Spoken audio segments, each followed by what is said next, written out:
Hey guys, so welcome to my YouTube channel. Right now, I think one of those things that I really wanted to talk about today is ego. Right now, I see that a lot of young people they are confusing ego with confidence. Right now, this is really dangerous because it actually makes you feel like you should suppress your ambitions and you should just quiet down and you shouldn't voice out your opinions. Right now, ego differentiating ego between a healthy ego versus a fragile ego, it is really important, right? And in this video we are going to talk about it. Right now,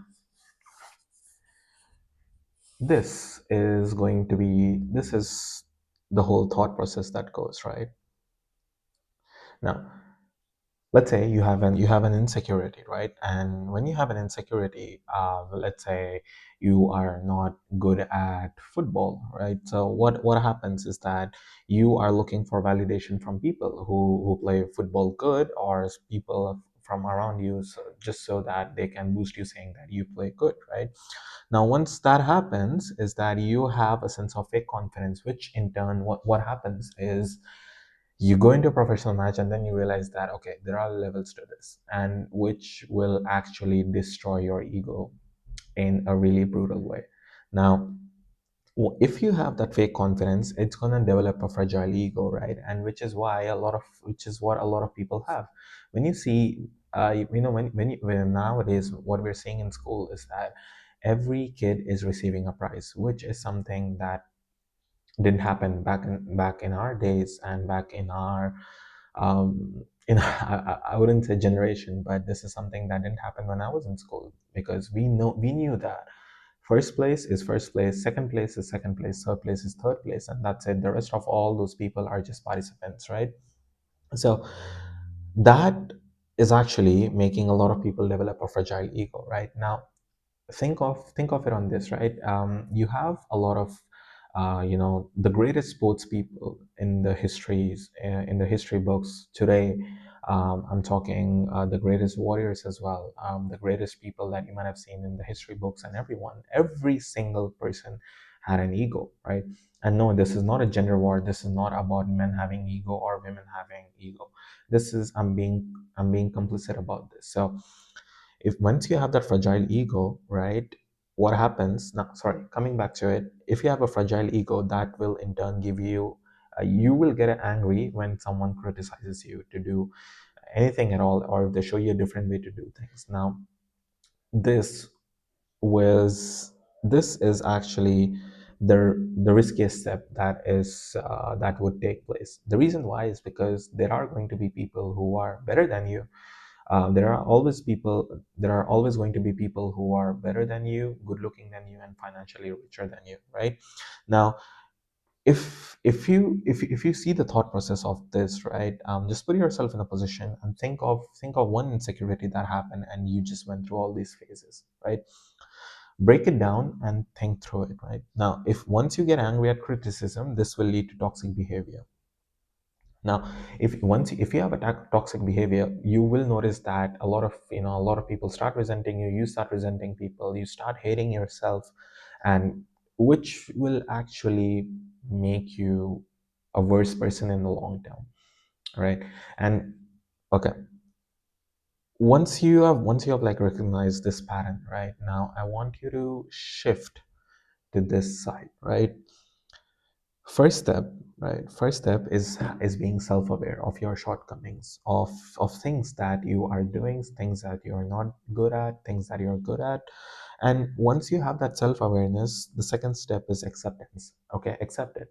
Things that you're good at, things that you're not good at. And once you have it deeply acknowledged down that okay, fine, these are the things that I need to improve personally, emotionally, spiritually, or whatever it is, whatever domain of life that you're looking at. Once you have that built down, you will start building discipline, right?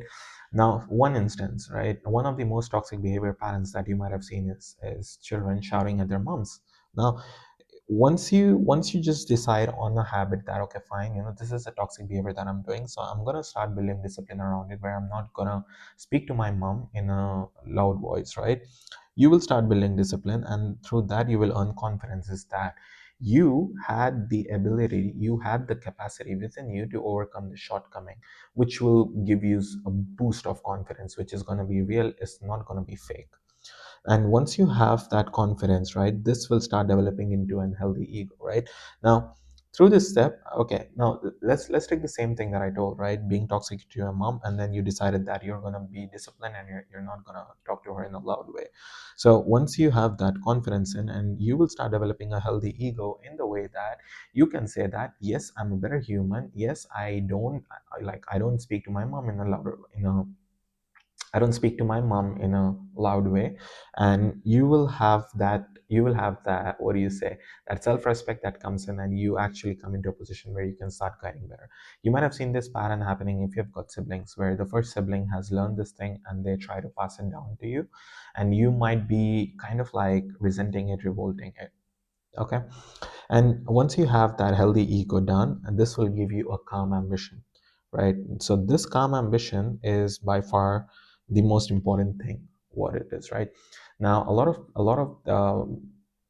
now what I say to youngsters is that for you to get successful, right?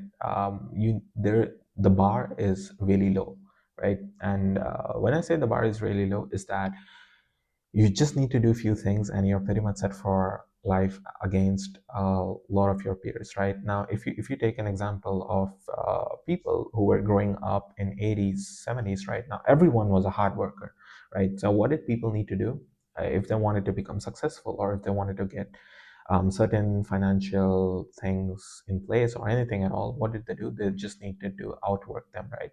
Now coming to millennials and people who were born and raised in like 90s and 2000s, now they were more focused on um, smart work and how things are going about. Now with all this technology coming up, if you are in your teen years, and even if you're early 20s, so for you to just become focused and become self-aware of everything, that your shortcomings and your things, and if you start improving on them, you are literally just about 80% above your above your peers, I would say, or your age group people, right?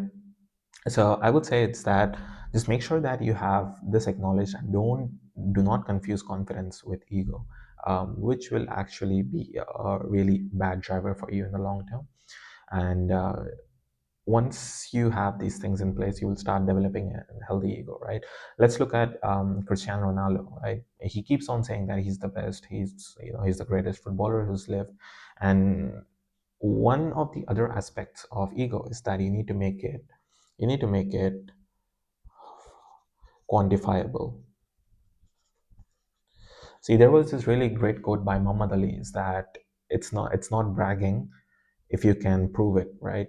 I don't know how the code goes, but it's not bragging if you can prove it. So everything that you might have, like for me, for example, I consider myself as the best salesperson in my role at my company. So I can quantify it because I've got the figures to back it. I've got the company records. I've got the data to do it.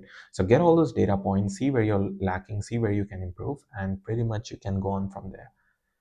And but yeah, so I would say,